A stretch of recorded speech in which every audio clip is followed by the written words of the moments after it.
Okay, your grammar. Your grammar must be perfect. And it basically, what I mean by perfect as in it follows every rule to the letter. There are some rules which are applied a little bit more or a little bit differently than what you would normally expect, particularly things like contractions, for instance.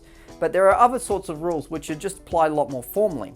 So for instance, the use of colloquialisms, for instance, is fine in informal scenarios and when you're writing a letter or something along those lines.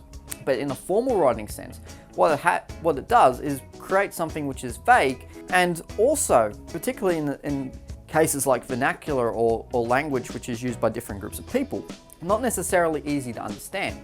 So one reason why we as teachers teach and preach that you should be using formal language in your essays is to make sure that you're using specific language which can be interpreted amongst many races and cultures. That basically means that instead of using expressions that only people in Australia would get, you're using language which is universal, which if anyone has learned English through the proper channels, they would understand. So that's basically the reason why we do it. What you need to do is make sure that you're writing in complex sentences so that each idea is detailed and is explained. And basically, as I said before, that it's impersonal, so for that reason, it must use proper English. Consult a grammar guide if you are unsure. If you're not sure about how to do the formal writing process, and there are a number of rules, there are too many to go through here.